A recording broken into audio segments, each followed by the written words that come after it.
And Amina Ekic will strike the first corner kick. City looking for the perfect start here at AAMI Park. Let's see what the delivery is like. Ekic right on the money early, and it's volleyed away. The referee has seen a foul. Kim Carroll was pushed. Combination of Chelsea Blissett and Naomi Chinema at the back post trying to get a goal-bound touch. It ended up going out. But City have got the ball back. Here's Davidson. Galich and Davidson linking up neatly, and then Wilkinson broke away. Anton held her ground and is able to make the intercept. And then the ball is presented by Hinson straight to Blissett. So City stay on the attack. Here's Ekic, jagging to the left. The cutback's on. Wilkinson's there, and it goes just wide at the near post. And after 7.5 minutes, that was nearly. Welcome back, Hannah Wilkinson.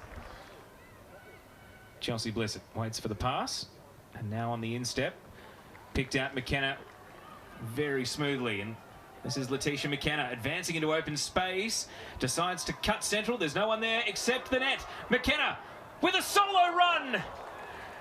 And it's saved by Langman at the near post. Best chance of the game so far. And Letitia McKenna was allowed to roam forward and very nearly made it work.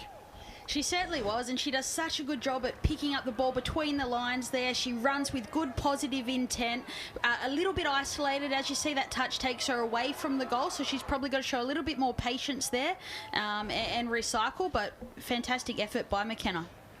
Kane able to get a boot in. Now Fonson-Cam helps out, but just short on ideas for who to pass to, and so Blissett nicked the ball away. Ekic is going to take on Rigby here, and Rigby with the sleeves rolled all the way up. AFL style there, showing off the shoulder. Is going to knock it back to the goalkeeper because it's harmlessly out.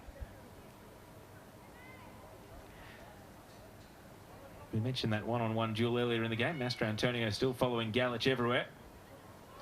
And that's fantastic for the youngster. What an experience to be playing up against Mastro Antonio, being marked this way. Through ball from Fonson-Cam. Hinson, the flag stays down. This is the moment for Perth. What a great interjecting challenge from Naomi Chinema. The goalkeeper was out of the equation, but Sierra Hinson did not pull the trigger.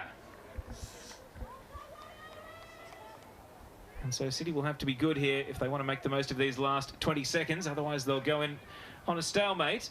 Davidson loses the attention of the pressing attackers and then plays it straight to Kim Carroll. And Mastro Antonio can't take the ball with her, and it's met with the half-time whistle. So, an interesting game, bit of a slow burn that's starting to come to life, especially if you're a Perth Glory fan, because even though Letitia McKenna had a very good shot saved during the half, Melbourne City were not able to break through. It's Melbourne City 0, Perth Glory 0. Long ball from Grosso up to Wilkinson, slides it inside. Policina combining once again with Wilkinson, shuffles it out to the right. Galich turns inside. We know that left foot can be dangerous. Here's Policina. Oh, clever flick. Here's McKenna, and hits the stanchion rather than the back of the net. A glorious opportunity, and that really should have been 1-0 to Melbourne City. Now Policina trying to get away from Mastro Antonio, and does great close control. Slides it to Galich. They're lining up here. Torpy cleared off the line.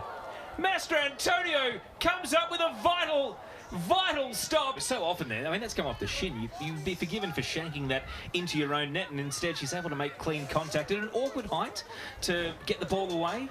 Torpy looks to lift the ball, and it's, batted into the post.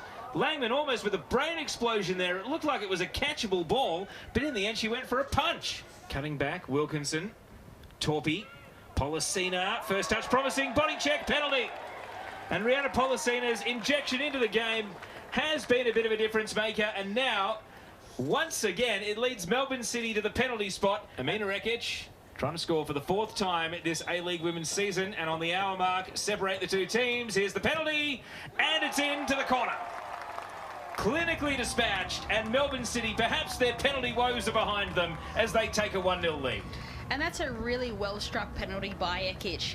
You can tell in the lead-up her composure, the maturity in which she's approached the ball, and she's just placed it in that bottom left-hand corner. Very hard for Langman to get to.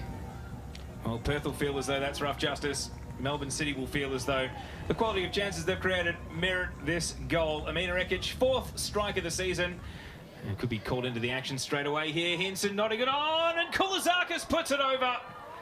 And Demi Koulizakis, who has not scored in the A-League Women's since her debut, puts that chance over the bar. What an opportunity that was for the Perth Glory equaliser. Alex Aparkis checks his watch, but it's just about time up here. And Melbourne City have held on for 3 hard-fought points. Perth Glory made them earn it. And on a night when Amina Ekic scored the only goal and then left the game injured, a penalty is the difference between the teams. The contentiousness of which no doubt will continue to be debated. Rihanna Polisina was the player that won it. Amina Ekic was the player that put it in the back of the net. Handshakes at full time. Melbourne City maintain their standing at the top of the Liberty A-League with a full-time score of Melbourne City 1, Perth Glory 0.